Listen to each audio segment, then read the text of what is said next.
Good evening, I'm Fayaz Qureshi with the Legends Edition on KBC Channel 1. Tonight on the Living Legends, we speak to a very distinguished personality, the face behind the Nyumba Kumi initiative, former Provincial Commissioner Joseph Kaguthi. And our sign language interpreter for tonight's edition is Byron Abuli. First, a quick look at the highlights for tonight's bulletin.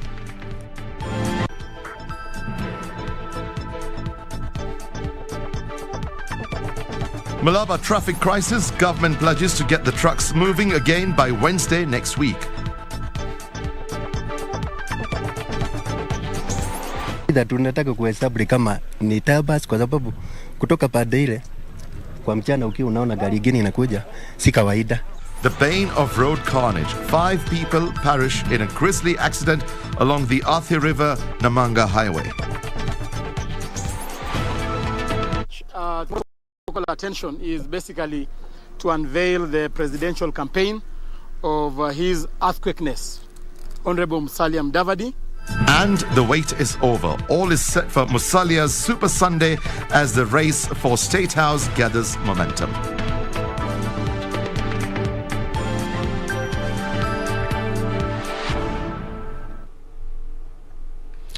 Welcome back. The government has suspended scanning and weighbridges inspection and increased labour force along the northern corridor to clear the backlog of trucks that stretches from Malaba border to Kandui. Transport and Infrastructure Cabinet Secretary James Macharia, who was on the ground to assess the situation, said the backlog will be cleared by Wednesday next week. After weeks of standoff between border officials from Uganda and truck drivers over COVID-19 certificate requirement, and that has caused a traffic snarl-up stretching several kilometers inward. Transport ministers from both Uganda and Kenya were on the ground to find a quick remedy to a situation that was slowly turning to a human crisis. We want this backlog to be out of the way maximally by Wednesday. Maximally by Wednesday, we should have cleared the backlog. So I'll put in place some measures which are going to be implemented, some immediately and some will be implemented as we go along. The goods being held by those almost 4,000 trucks, it is adversely impacting the trade in Uganda. And so it was important for us to come here to make sure that we make decisions which are time-bound. They both toured Busia and Malaba borders, where it all began. Transport and Infrastructure Cabinet Secretary James Macharia promising to ensure the mess is cleared in few days' time. By Wednesday next week, we want all these issues to be cleared and the backlog to be cleared permanently. That's why we are taking hardcore decisions, like, for example, suspending the way bridges. We have also agreed that the verification which was being done in the yard here will no longer be done in this yard, will be done far forward. Among the measures that will be applied to clear the truck's backlog are suspending scanning and weigh bridges as well as increasing labor force at the border points. Tuweze kuwa na dual carriageway kutoka hapa Malaba mpaka Koteko. Hiyo ndio nimemwomba. Ya pili nimemwomba tuwe na sideways. Uganda Minister of Works and Transport General Katumba Wamala assuring the drivers that there will be no testing at the Uganda side. One of them is that now from the Kenya side the scanning will not be done because there has been a problem when you scan then you turn around, and Uganda has the drive-through scanner, so the scanning will be done on Ugandan side and the vehicles will proceed. The truck snarl-up stretches from Malaba border to Kandui in Bungoma County. Timothy Kipnusu for Legends Edition. 5 people have died in a road accident along the Yala River Namanga Road near Nkato Take Town. 2 vehicles collided head-on, killing 4 of the victims on the spot, while another person died while being rushed to the hospital. Confirming the incident, Namanga Police Base Commander Jackson Mathenge said the accident may have been caused by human error. These are the mangled wreck of the 2 vehicles which were involved in an accident near Namanga town on Saturday afternoon. 5 people lost their lives in the carnage. The vehicles collided head-on, killing some occupants on the spot. Namanga Police Base Commander Jackson Madenge says the accident could have been avoided. Kwa sababu ukiangalia hii gari ilikuwa inatoka Nairobi. Ilikuwa inatoka Nairobi ikienda Gatatoeki. Na ile ingine ilikuwa inatoka Gatatoeki ikienda Bisili. So hii mtu ndio atoke ile pande ile. Either tunataka kuhesabu kama ni tabas kwa sababu kutoka pande ile kwa mchana ukiwa unaona gari ingine inakuja si kawaida. Tukiangalia na skid map. The 5 victims are part of a long list of Kenyans who have died on the road this month. People don't understand the word don't drink and drive. You see, so these people thinking that I am good at driving even when I'm drunk, you are the one who's on the wrong side, because you are endangering other people's lives. Are urging motorists to practice caution and avert what may end up as one of the darkest months on Kenyan roads. So bado tunafuata tujue chanzo cha accident, lakini it is human error. Hii ni makosa ya dereva na dereva. The National Transport and Safety Authority has said it is working on a transport integrated management system that will ground all unroadworthy vehicles and help bring some much needed sanity on Kenyan roads. Irene Mchuma Odim, The Legends Edition. Amani National Congress Party says the survival of the One Kenya Alliance is highly dependent on whether Musalia Mudavadi will be named the coalition's flag bearer. Speaking on Saturday ahead of the party's National Delegates Conference, Kakamega Senator Cleophas Malala said Musalia is the first among equals and is best suited to succeed President Uhuru Kenyatta. Musalia Mudavadi is all set to officially launch his presidential bid and raise his stakes in the One Kenya Alliance. Musalia's allies in ANC believe he has what it takes to be Kenya's commander-in-chief. And what we are saying is, even the OCA partnership that we are in at the moment, we've made it very clear. OCA will only make sense if the presidential candidate is none other than His Adequateness Musalia Mudavadi. We are going to demystify the issue and the narrative of a two-horse race. That is a false narrative that cannot sell to Kenyans. Musalia Mudavadi's core principles have already been endorsed by their respective parties to seek OCA's nomination. Musalia has promised to shake Kenya's political landscape with his big announcement, though none of his core principles nor any other presidential hopeful has been invited to share in the moment at the Bomas of Kenya. Tomorrow, tunatarajia kutakuwa na earthquake hapa. Kutakuwa na earthquake? Yes. Kutakuwa na earthquake? Yes. We have not invited any of our competitors because we are alive of the fact that we are going into a battle, and that battle requires us to prepare enough to handle our opponents. 6,000 delegates are expected to attend the Bomas conference. Musalia ndio mtu ambaye anaaminika ndani ya Kenya, na anawaambia Wakenya waendelee kufanya nini? Kuchagua Musalia. But even as Musalia prepared a big day, Lugari Member of Parliament Ayub Savula, a long-time ally of the ANC leader, has ditched the camp and joined the newly formed Democratic Alliance Party of Kenya. We are pleased to receive into DAP today Honorable Ayub Savula, member for Lugari and former deputy party leader of the ANC. And I've joined DAP in the same capacity as the deputy party leader. And I'm here to just witness and to tell my brother, welcome, thank you, na hongera for providing leadership. DAP rally its support behind the Azimio la Umoja movement. With the stage set for Musalia Mudavadi's big day tomorrow, the party says that the National Delegates Conference is going to be one of a kind that will pave way for the party's formidable campaigns across the country. Kamche Menza for the Legends edition at the Bomas of Kenya. Deputy President William Ruto has appealed to former Vice President Kalonzo Musyoka to consider joining hands with the Hustler movement. Speaking in Makueni County on Saturday, Ruto said the Hustler movement has a people-centered development agenda that will address the various challenges facing Kenyans.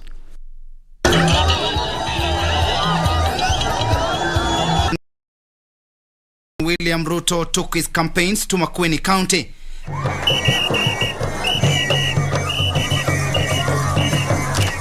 Ruto urged the Akamba community to encourage Kalonzo Musyoka to join the winning team. Sasa mimi nauliza nyinyi, si hata huyu ndugu yangu Kalonzo, kwa sababu yeye naamini Mungu kama vile mimi naamini Mungu, si tushikane ndio tutengeneze hiyo serikali nyingine ya mwaka ujao? Ama mnasemaje? Ama mnataka aendelee na kitendawili? Ruto urged Kalonzo and his supporters not to fall prey to those banking on tribal political parties whose only aim is to divide the country in pursuit of partisan political agenda. Na wauliza kwa unyenyekevu, msikubali tugawanywe ati chama ya kona na kabila na kijiji. Tunataka tuungane kwa chama ya kitaifa ambayo iko na uwezo ya kuunda serikali, ambayo iko na uwezo ya kushughulikia changamoto zetu zote, ndio tuweze kuwa na Kenya ya usawa, ambayo ni Kenya ambayo kila mtu atajivunia kuwa Mkenya. The Deputy President said UDA has a national outlook with the objective of uniting Kenyans to confront the country's challenges. Hapa watu wamesema yes na bottom up, yes na Hustler movement, yes na serikali yako na serikali yenye itatupeleka mbele. Katiba ya Kenya kila mwaka baada ya miaka 5 inapatia kila Mkenya nafasi ya kuchagua kiongozi wao. Kweli au si kweli? Kuna mtu atatisha Ruto Ukambani na hakuna mtu atatisha Ruto Kenya. Jamii zote Kenya zimeungana na kusema tutasafiri na Mheshimiwa Ruto mpaka mwisho. The Deputy President has been on a relentless campaign, making 2 trips to the Ukambani region this week.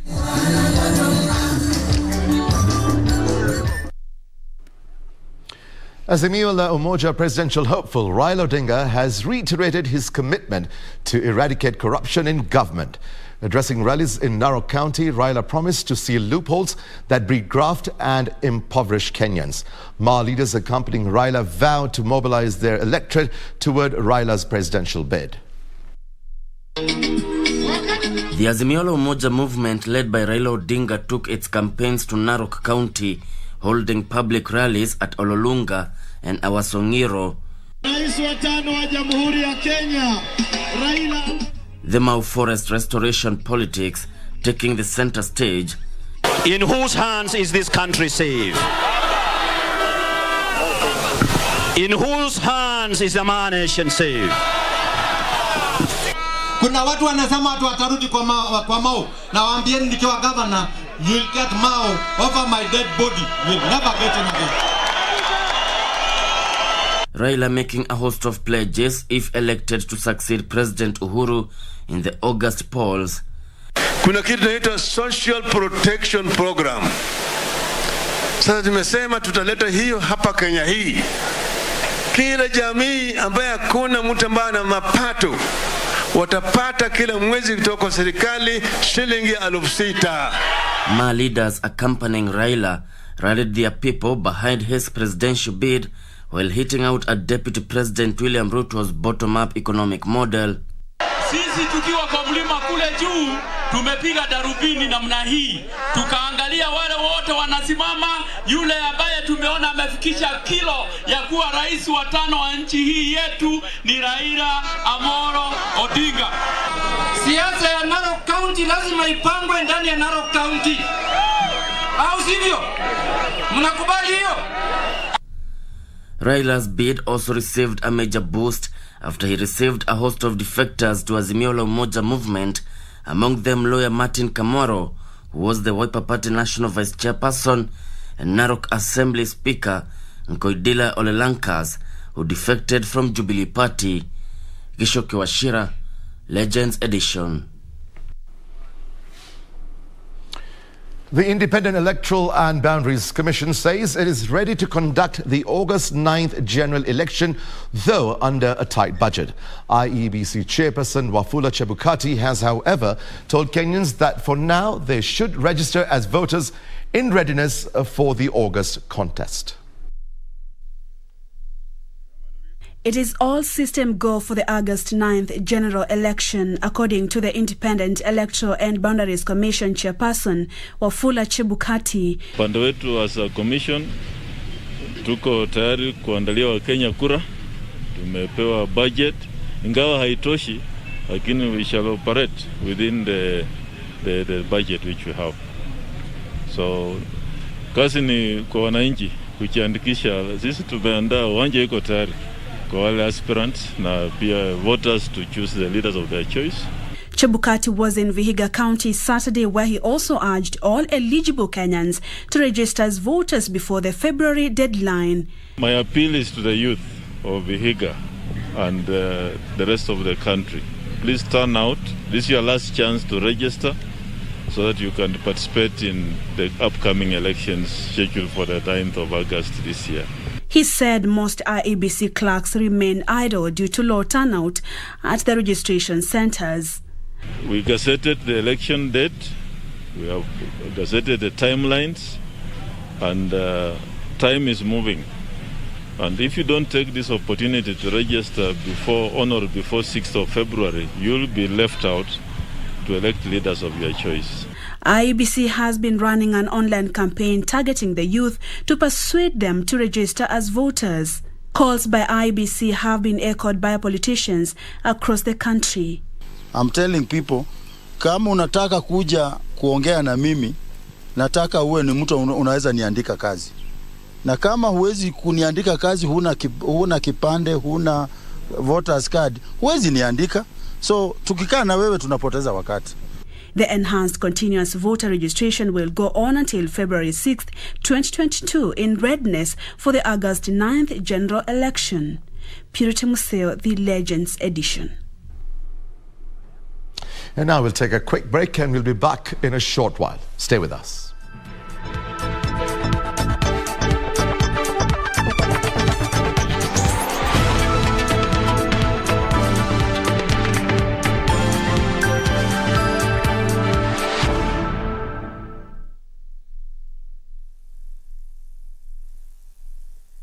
What does 36 hours mean to you?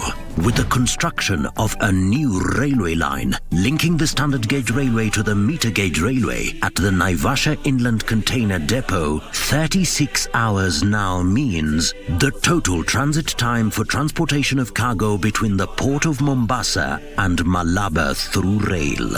This is a game changer for transporters and importers, as they shall enjoy faster transit times at affordable rates from $860 for a 20-feet container. More benefits from the seamless railway line include reliable, regular and speedy delivery of cargo, safety and security of cargo through real-time cargo tracking, terminal incentives at the Naivasha ICD.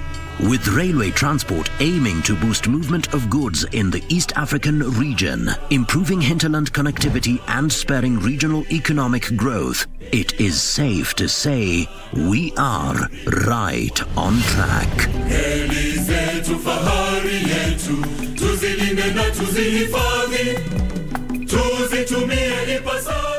Ili kupata skiza tune hii ya mtu ni watu, bonyeza star 811 star 961 hash. Mungu akitaka kukubariki atatumia watu. Maombi yako akitaka kuyajibu atatumia mtu. Hauwezi ukakaa maisha ya kujitenga. Hapana, sababu unahitaji watu.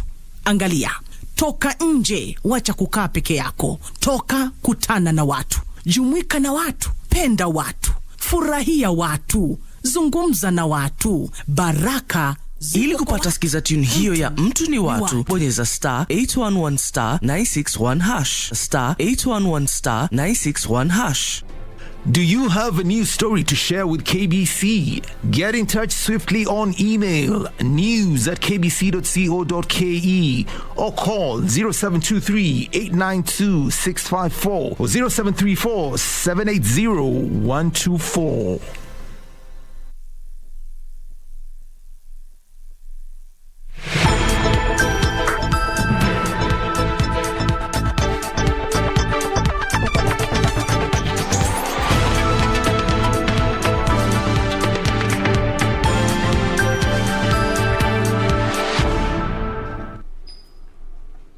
Welcome back. Families of the victims of the Yala dump bodies incident are pleading with the government to investigate the motive behind the brutal murder of their loved ones. Most of the bodies recovered from River Yala, which flows into Lake Victoria, were found stashed in sacks, some with limbs tied up and others with deep body cuts, signifying that the victims were tortured before they were disposed into the river. It's a community in mourning.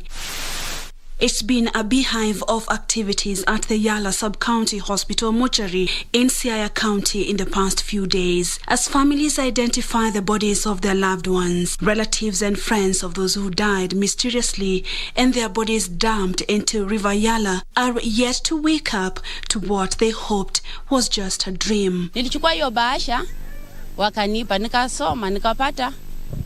Maandishi yenyewe inaonyesha tu ni mtu mwenye hajasoma vile. Ameandika tu ni kama mtoto wa lower primary.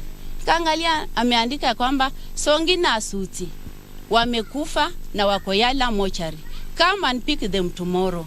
Tukapika report, tukapata, wakatuambia tuliokota watu karibu Luanda hapo, mmoja juu, mwingine chini. Lakini wako mortuary. Na hapo mortuary tuko na mili nyingi sana yenye tumepata kwa maji.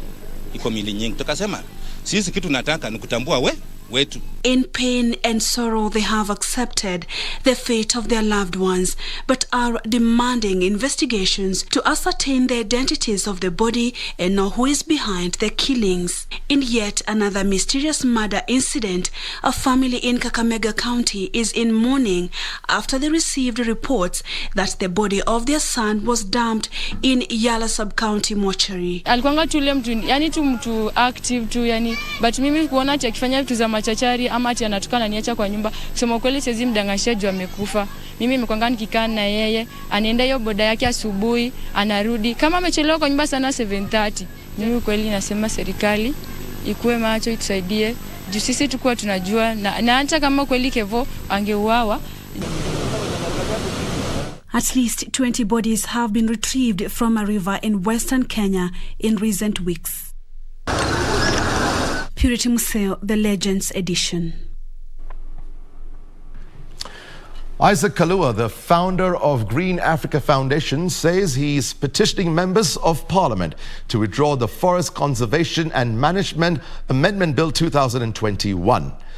Kalua argues that the Forest Conservation and Management Amendment Bill 2021 does not protect the citizenry against the adverse effects of climate change. He says the proposed amendment is in bad taste as it threatens to expose public forests to arbitrary boundary changes and excisions that would adversely affect water catchment areas, among others.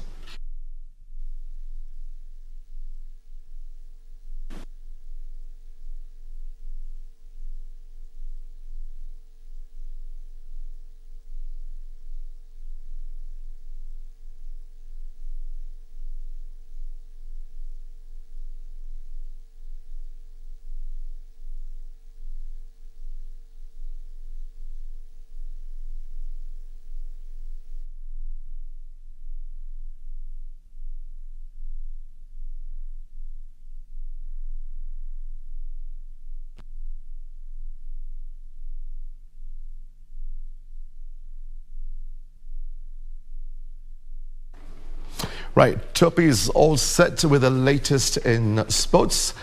Toby, welcome.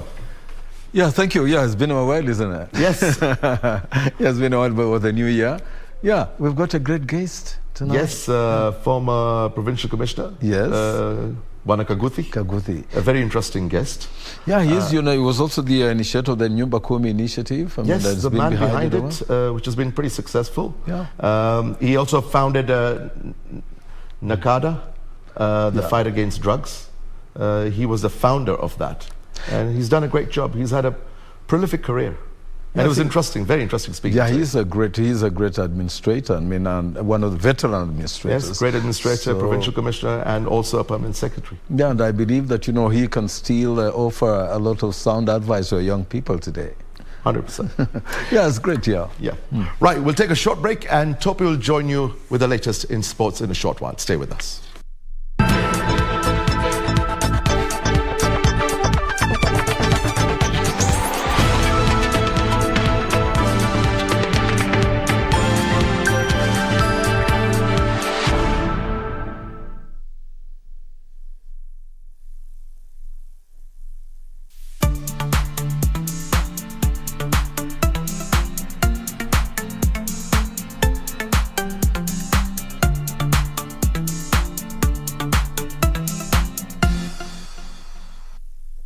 Beacon Furnitures Limited.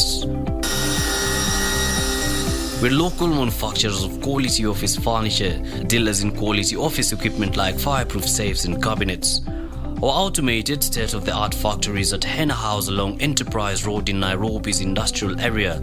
Our showroom is at Uniafrica House, Koinange Lane off Koinange Street.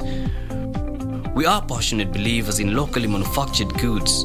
When you and I buy locally made furniture, we impact on the livelihoods of our brothers and sisters. For orders, visit our showroom at Uniafrica House, Koinange Lane off Koinange Street. Beacon Furnitures Limited. Jenga Kenya, tupate ajira.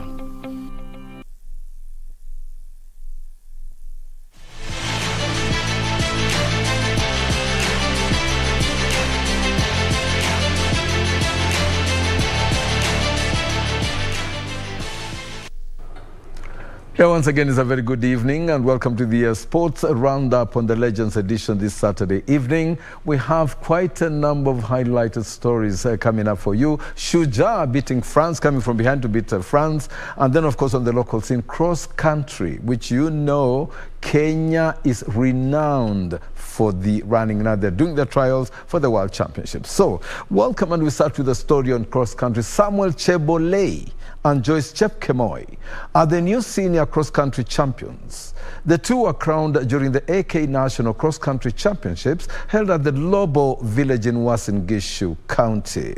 Let's have a look. Where is your team? On a course designed for the tactical athlete, Samuel Chebolei beat a field of 117 other athletes to take the senior men's national cross-country championship after running the 10-kilometer event in a time of 29 minutes 28.9 seconds. Kaptagat-based Kennedy Kiprop took second place with Vincent Kiprotich third. The senior women's 10-kilometer race was won by Joyce Chepkemoi of the Kenya Defence Forces in 34 minutes flat. Margaret Chelimo of Police and Self-Inches Paul of Prisons took second and third respectively. Kikosi ilikuwa tough sana. Penye ilikuwa tough ilikuwa ni matope. Hapo ndio ulikuwa unasikia uchungu kabisa. The under-20 men's 8-kilometer race was won by Benson Kiplagat in 24 minutes 8 seconds, with Samuel Kibadi second and Reynold Kipkorir third. Nasikia poa. Nilikuwa nimejiandaa Kerenge. Tulikuwa tumejiandaa, coach alikuwa ameniambia hebu enda try usikie mwili vile iko, tukuje tuangalie vile tutafanya.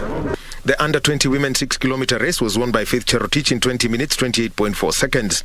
Purity Chepkirui and Grace Loibach took the rest of the podium places. Mbio ya leo imekuwa ngumu kiasi. Hata hivyo nilikuwa nimejipanga vyema nikijua itakuwa rahisi. Kwa sasa matarajio yangu ni kwenda kuketi na kupanga kwa ajili ya watu kujua na maandalizi yenyewe itakuwa rahisi. The under-18 6-kilometer boys race was won by Charles Rotich, while Pamela Kosgei, the younger sister to world record holder in the women's marathon Bridget Jap Kosgei, took the under-18 girls 5-kilometer race. Na feel poa, nakosa ikuwa mbaya vile. Ilikuwa tu challenges kidogo but si sana. a 5-meter mud pit that turned out to be the undoing of most athletes, and 3 undulating hills that have been set on this generally flat and fast course at the Lobo village in Uasin Gishu County. 3 weeks from now, top athletes in the world will converge at this same venue for the Agnes Tirop Cross Country Classic, amongst them Jeffrey Kamoror and Letesinbet Gide. Reporting for the Legends edition from Kapseret in Uasin Gishu County, I am Daniel Wahome. The Kenya national rugby sevens team, Shujaa, came from 3 tries down to beat France 26-15 in the final Pool D match of the HSBC Sevens World Series going on in Malaba, Spain. Aaron Grandidier and Joachim Trobal scored for France, while Kenya bounced back to victory through tries from Vincent Onyala, Nelson Oyo and Derek Ashehundu. Some of the action. I think it's a little glimpse of what they can do. Remember, it's A that crosses over with D and B with C in World Series Rugby Sevens in the men's competition. But a lovely ball floated over the top, and Kenya have another try. It's the captain, Nelson Oyu, who has scored. Kenya right back in this. Tabu on the wraparound. Jeffrey Olawach, power, just leaves one French defender behind. Here's Oyu again, got them in this position, they're going to get another score. Oh, how's an impact from the air. The Kenya Basketball Federation League 2021 playoffs commences on Saturday morning as KPA women claimed a 67-27 win against Strathmore Ladies. KPA won 18-2 in the first quarter before winning 13-9 in the second. The team continued its brilliance and won 18-8 and 18-8 in the third and fourth quarters, respectively. In other results, Storms claimed a 47-31 win against University of Nairobi Ladies Dynamites. In the men's playoffs, Moi Airbase beat Mustangs 74-62. Moki prepared this story for us.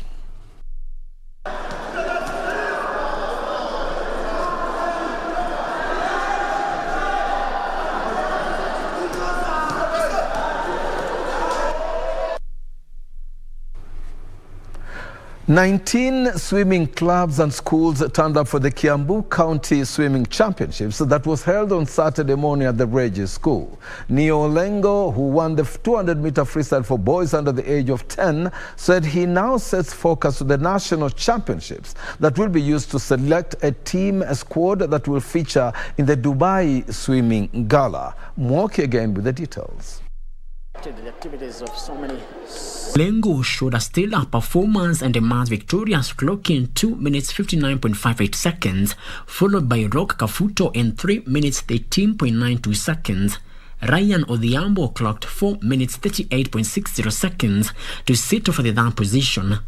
This season my target is to be known by a lot of people and to focus on my education and swimming. I think it's not that tough for me today. Usually it's very tough, but I'm feeling easygoing, but I'm also reducing my times. But I'm not reaching like the times that I wanted to achieve, but I think I'm still doing well. Brent Mwangi booked a slot to the national championship after timing 1 minute 41.98 seconds in the 100 meters, followed by Larry Moturi and Elijah Kalinga in the second and third positions, respectively. Me, my strokes, I've currently done just one stroke, and I came out position 2 because I was racing against a 25-year-old, so you can imagine. Yeah, but all in all, I hope this prepares me to one day represent Kenya in East Africa. It's more of a developmental Ghana in the sense that we want, and also for selecting people who will go for other competitions way ahead of this.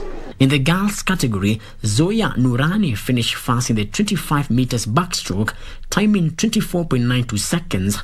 She was followed by Melissa Alala in 27.63 seconds, while Wanjugu Abigail finished third in 30.76 seconds. Frederick Moki for Legends edition. The Kenya Golf Union KGU, Junior Golf Foundation JGF, and the National Caddies Association NCA have partnered with Safaricom and launched a golf tour that will feature different events across the country geared towards scouting for and nurturing golfing talent. The 14-leg amateur series will culminate with the grand finale at the Vipingo Ridge Golf Resort in August, where winners from each event will converge to determine the overall champions. Here is a take. The golf tour will begin on 29th of this month at Nanyuki Sports Club before moving to Limuru on 26th of next month. The series will include junior competitions, youth clinics, and golf outreach programs.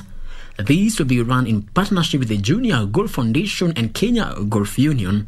For golf, you have unwavering support from the Ministry of Sports and from our State Department. For this reason, the government is committed in developing training and competition facilities for golf and other sports.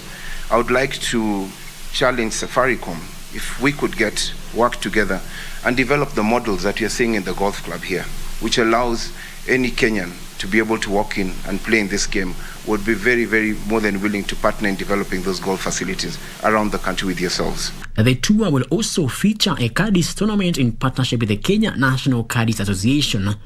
Golf clinics targeting students between the ages of 6 to 18 years old from schools around the golf clubs will be marked for the tour. Just in the same way that we have athletes, young golfers dreaming to participate and win in the Kenya Open, now that we've started to host or have been hosting European standard and European tour competitions in this country. There's no reason why we should be hosting competitions like those in this country, and our junior golfers don't feel that they could dream to be part of those events. The tour will see an average of about 30 juniors trained at the club for 8 months. Frederick Moki for Legends edition. Kenya Breweries Limited has committed sponsorship of 2.5 million shillings towards the currently ongoing Safari Tour Golf Series. The sponsorship is set to go towards the organization of the final 3 Safari Tour events to be held in Limuru, Muthaiga, and Karen golf clubs. The top 8 Kenyans in the final road to Kenya Open 2022 rankings and the top 3 foreign players will qualify to participate in the European Tour sanctioned Magical Kenya Open 2022. Here's a report. Delighted that we continue to partner with a credible organization like the Kenya Open Golf Limited, who also host the Kenya Open, the premier event here in Kenya and probably in East Africa. And so this is just part of our bigger picture in terms of sponsoring golf, and we look forward to partnering even further as we get to the Kenya Open season in a few weeks or months' time. This will no doubt go a long way in not only ensuring the success of the events, but also boosting the players' morale as we head to the Kenya Open. It is our hope that we will go a long way in encouraging them to challenge for the win.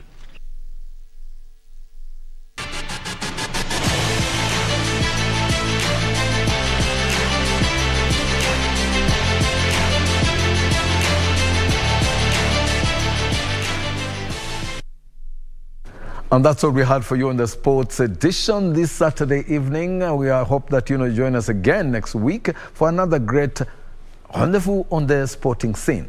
Now, Shuja, rugby beating France.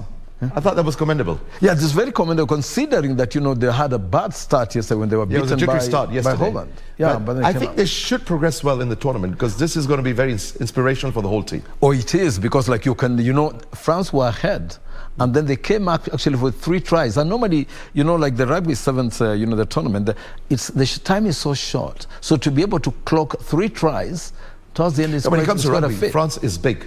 Yeah, beating them. Yeah, France is big. Yeah, France is one of the biggest. I mean, kudos to our Kenyans. Yeah, kudos, and we hope that we hope that they have a great time, and that they go on to win this tournament or this series. That would be very nice. And from me to Opinion Bill, of course, that's a wind up for tonight, and we hope that you join me again next weekend for another edition of the Sports Roundup. I'm glad you're watching. Thank you very much, Topi. Right, we go straight to the interview with the former Provincial Commissioner, Joseph Kaguthi. Stay with us.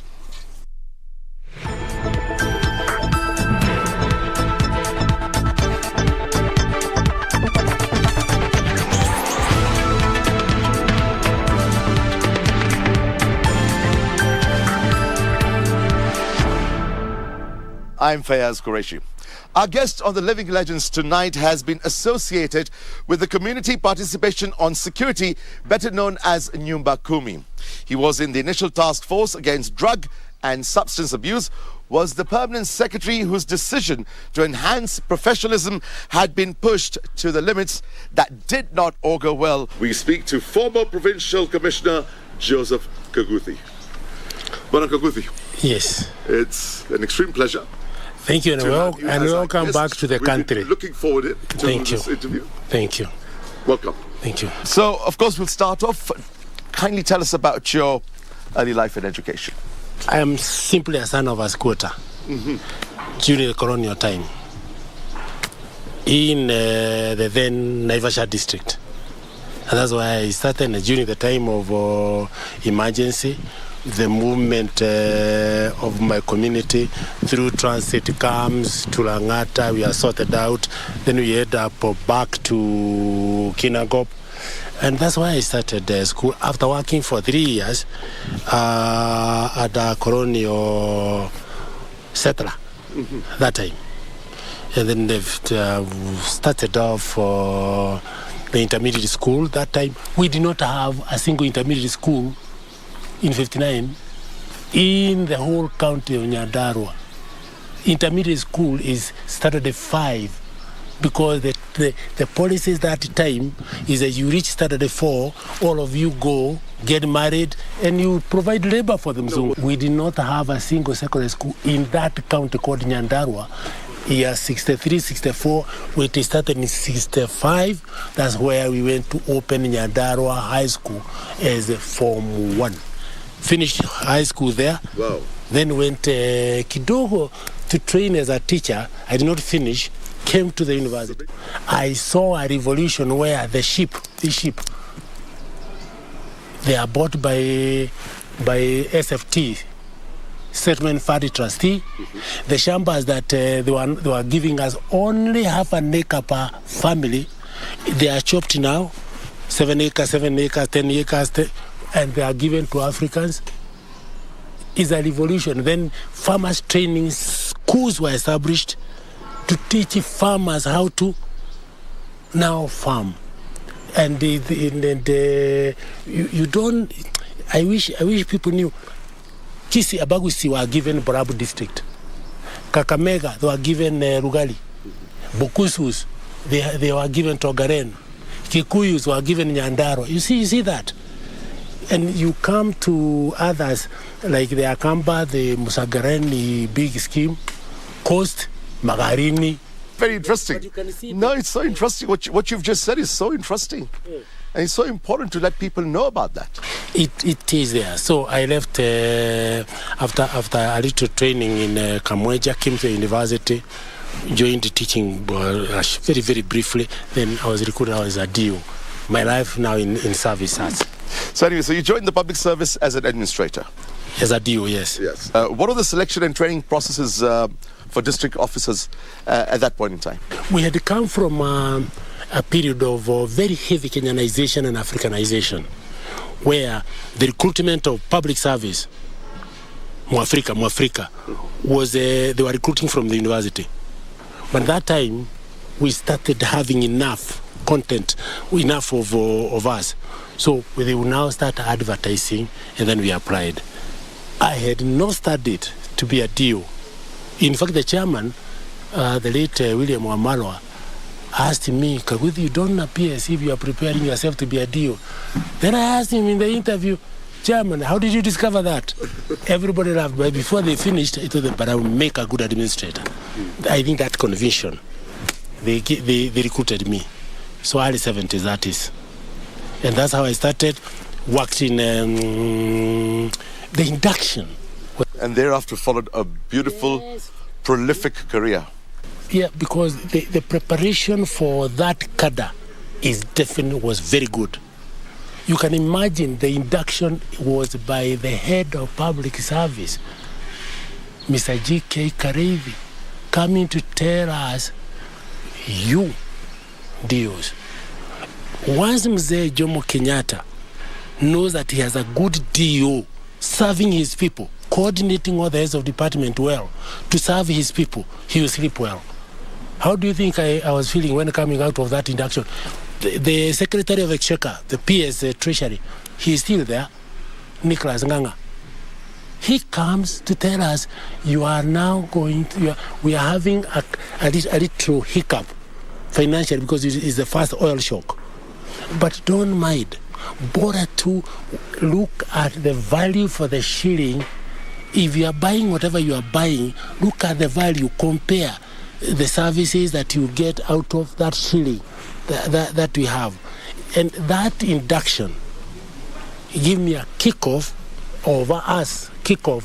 of quite a lot of love for the service. And that's how we were kicked off that time. Fantastic. Professional, strict, discipline, high standards. Yes. I can tell you that is true. Take decision. The worst person in administration is the one who is indecisive.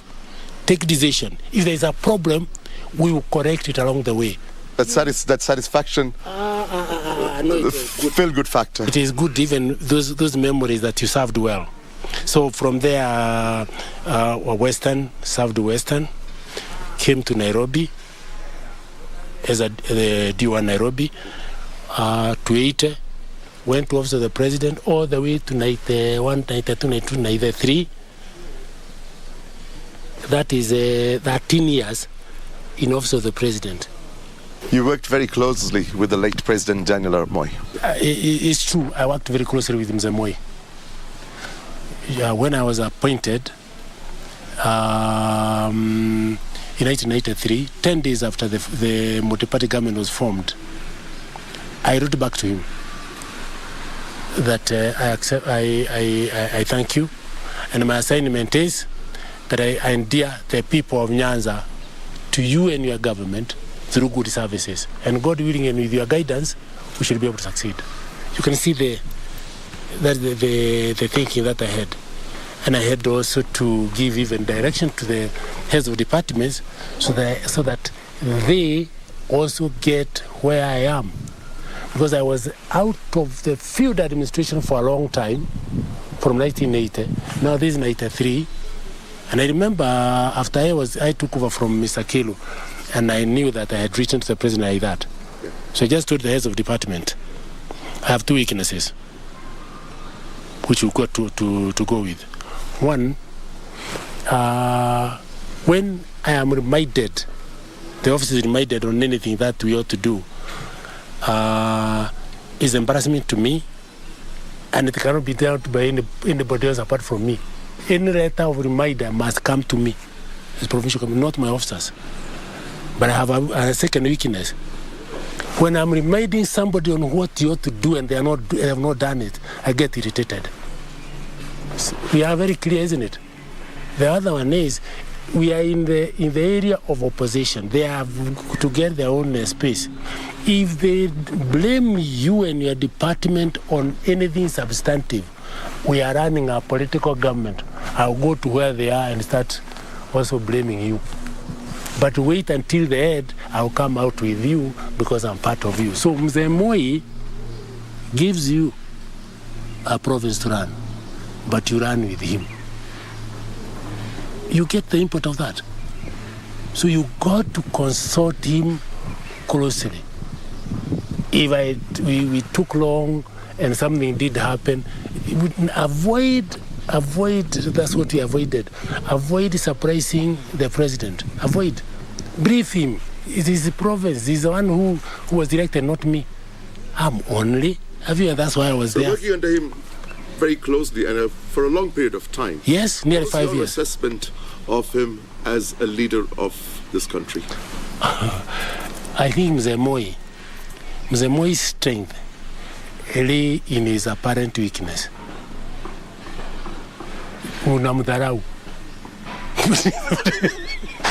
That apparent weakness, but the minute you see his strength. So his strength was in his weakness? No, in his apparent. In his apparent weakness? Yes. Okay. Moi hana shida na mtu. When he's campaigning, watoto enda ambieni wazazi wako, mama na baba, Moi ni mtu mzuri, wanichague. You see that? and even in his, but extremely generous and very understanding. He will regard us almost like his kids. Every time he came, I made sure that the provincial heads of departments, including the DCs, they meet him. A very rare thing. It doesn't happen. So your rise to public prominence came in 1993, actually, when you were the Nyanza Provincial Commissioner, right? What were the challenges in an area that had picked an opposition stance against the government? How difficult was it? It depends on the attitude you adopt. Look at my attitude. To come and dear the people to the president, any government, through good service, isn't it? Mm-hmm. So it was one of the easiest. Sometimes it would be the what do you call oscillation, very, very sharp. Just take it easy. Just take it easy. And but where it was very difficult, what did we do? We called the clergy. Join also in the softening. You retired after serving as Permanent Secretary, Directorate of Personnel Management, right? Now, this was at the time that the late Dr. Richard Leakey was heading the civil service. Now, how did you oversee the public service at a time the IMF and the World Bank were calling for reforms in the government? You know, Qureshi, it is not as simple as it is being put in the public limelight. So what I'm saying is this: we ignored the permanent government called civil service, and it was taken over by the political or temporary government every 5 years contract. So we lose now the administrative culture of the public sector. I don't know whether I'm able to explain this. So where we used to train the middle cadre and the junior staff and so forth, we replace them with the universities. And you know, universities are expansionists by nature. So we have that problem even now. The training on administrative culture, quote unquote attitudes, tuko na shida. So we have that problem even now. So that's from the way I see it. Going to that now. The National Agency for Campaign Against Drug Abuse, NACADA. You led it for quite some time. Not I led it. Oh, you still lead it? I founded it. Oh, you founded it. And what did you find out about substance abuse in Kenya and best ways to fight it? And that's quite honorable. You actually founded it. I wasn't aware of that. Yes, I was just called that there's a threat. And the president just told me that he's disturbed because they use the AIM and they are therefore going to undermine the foundation of the country. So go start the campaign in schools, other learning institutions, and on the street. I didn't have any more information. So I decided to ask everybody who is telling me is a very big threat, because I don't know it. When I went to the head of public, she told me she didn't know. I went to the president, second floor, because I had retired. And he did not even allow me to thank him. He said, "We know you more than you think." After 1 year outside. So what do? Then I listen to you. You are telling me it's a very delicate problem. So I asked you a question. give me a small note with 3 things. What is the scope of this problem in your view? If you don't take any action, what is the long-term ramifications of this country? And in your view as a professional, what must we do? That formed the training program for any officer that I brought in. When you started this agency, what did you realize? How big was this problem? No, it was big. It was massive. And not only that, drugs, they intimidate. They kill. Those ones, they do all, they corrupt. In fact, I was quite surprised to listen to a statistic. Even when you go to rehab, your chances of getting back to normal were about 8 to 9%. No, it is nasty. It's nasty. We introduced a law, and I think it was drafted by students, Christian students, post-university, edited by the late, by Professor J.B. Ojwang. That's why we have the act called NACADA. Then the same one with the tobacco. The NACADA law, you are comparing it the way I left it. We wanted 75% of the time they go to prevention. Do not do supply reduction. That is law enforcement. Better than cure. Now I want to come to a very important... I wish you allowed me to say something kidogo too on that law, because I feel rather sad that there are 2 critical things that we put in that law. One, the chairman must always be appointed by the president and approved by parliament, so the parliament can check whether he can promote, because drugs can bribe. They corrupt. So that is one thing I doubt whether we are doing it. Number 2, every 6 months, the law demands that the authority which was created by that law, they must report to the National Assembly and Senate every 6 months, June and December, what the other government departments are doing to fight that issue. Parliament has let us down. Number 2, media has let us down. Nobody picks it, analyzes it, and say, how do we solve the situation? I need to speak to you about the Nyumba Kumi initiative.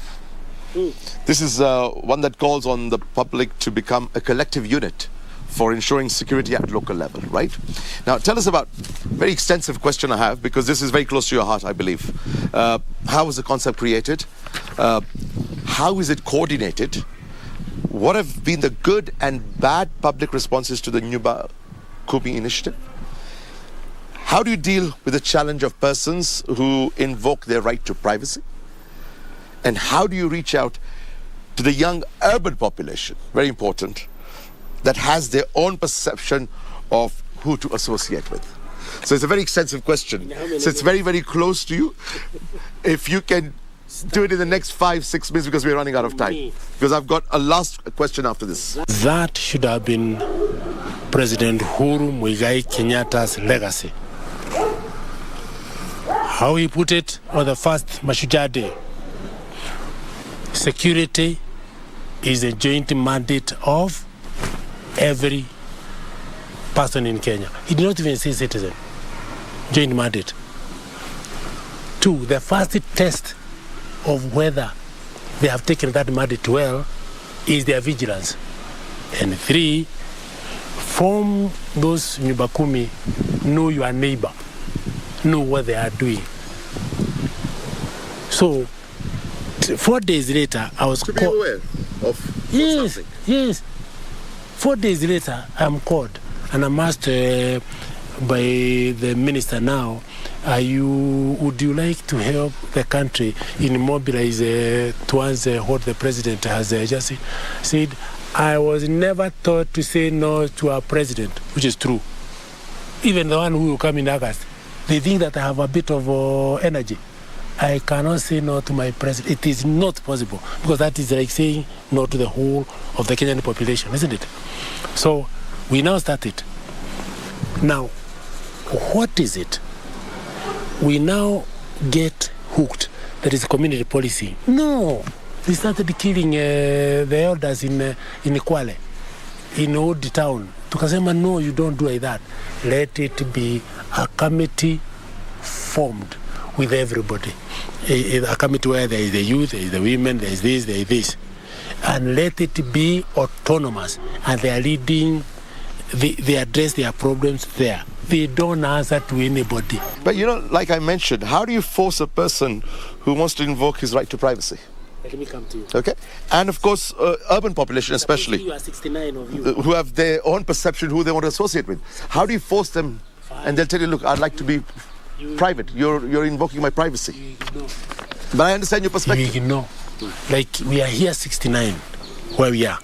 We are 69 households. If you don't want to join that committee, car. But what you do, the more you put those walls, like the prisoners in Karen and other places, the more you endanger yourself. Majority play ball. Yes, not only that. The minute you become a virtual prisoner of your own, the people who are your enemies, they study your movement and so forth. And because the other people are not with you. How successful has this been? Extremely successful. Extremely. I can tell you. And you allow me to... you get like Lamu. You remember the Lamu where they killed the people? Mm-hmm. Had Nyumba Kumi said it? The answer is yes. Even the police officers knew. Even this one of Westgate. It was there, reported. You mean to tell me they knew of Westgate? There was information? Mwananchi had already reported. We have it. This one of Kawangware, year 2017, the burning. We knew it 2 weeks before. Nyumba Kumi just reported. And the reporting, they said it. But what's the use if no action was taken? In my presence. They told the DCC in my presence. It's been fantastic. I wish we had a couple of more hours. We could talk for hours and hours. As we head into the electioneering period, what would be your advice to administrators and, of course, persons who will be seeking political office? Your view should be very interesting on this one. On these ones, rather. Every citizen should know that the elections is a passing cloud. The time I first participated in 1961, the same cheating of our politicians, that was by the late Kavidesh Bentik, how he cheated. He was an MP in Naivasha. He was writing 1961, na anageuza namna hiyo, meaning ataenda kupeana kule. The one I participated directly 69. And the politician is a passing cloud. It will have to come and go. Don't take it to the heart. Leave it to the lungs. Enjoy. Be watchful. Use Nyumba Kumi adequately. If you find that they are meeting and they are not meeting for a good cause, remember it is a selfish thing. It's a passing cloud. It's very important. 988. You keep on reporting. I am not a politician. I'm not going to join any politics, but I like telling people report. If the youth are overexcited, if you are an elder, please take a bit of time and cool it down. If you are an administrator, the rule, you remember, 6 months before the elections, you move away from your friends who are candidates. You move away from the campaign. If you do not move away from the campaign, they will convert you to be the election issue. They will say, "Huyu chief must go. Unichague huyu chief tutatoa." Then they look at anything that they can dump on that chief. You become the election issue. So we normally advise move away during that time. Allow them the field to do the campaign, but it is a passing cloud. It is a one-day affair, 1 week affair. It will go. The country will simply remain where we are. Thank you very much, Joseph Kaguthi. You've had such an amazing, prolific career, and it's been such an honor to speak to a living legend. Thank you for being our guest. I thank you and welcome back to Kenya. Kenyans, let's have a good election. And somebody must win, somebody must lose. And when you lose, laugh it out. That's the reality. When you win, please embrace everybody else. And we get the country going. That's a good parting shot. Thank you. Thank you. Well, you heard it all. Regularize how public spending is done, have a holistic approach to drug and substance abuse, and service to the public is the first duty of any public servant at all levels of government. It has been a pleasure speaking to our living legend tonight, former Provincial Commissioner Joseph Kaguthi. My name is Fayaz Qureshi. Thank you for joining us.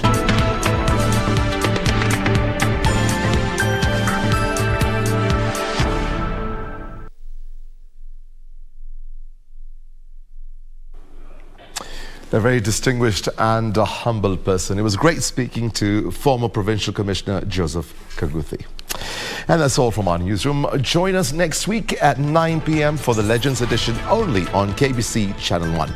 Our sign language interpreter for tonight's edition was Byron Abuli. I am Fayaz Qureshi. Have a good night.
Taking Isaac to Moriah, we'll sacrifice to the Lord. Father, why do we sacrifice? We sacrifice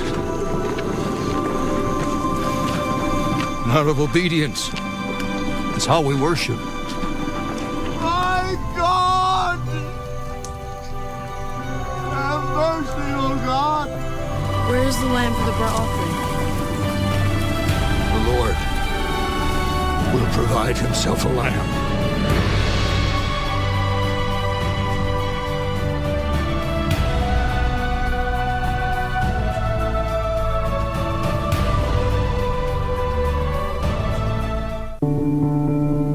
Tusirudi nyuma kwa mipaka na nchi kufungwa. Tusirudi kwa biashara na shule kufungwa. Kwa kutoweza kukutana, kwa kutengana na tuwapendao, tusirudi nyuma. Na kuhitaji unikinge, pata chanjo. Ili tuendelee na maisha vizuri. Na kuhitaji unikinge, pata chanjo. Na kuhitaji unikinge, pata chanjo. Na kuhitaji unikinge, pata chanjo. Na kuhitaji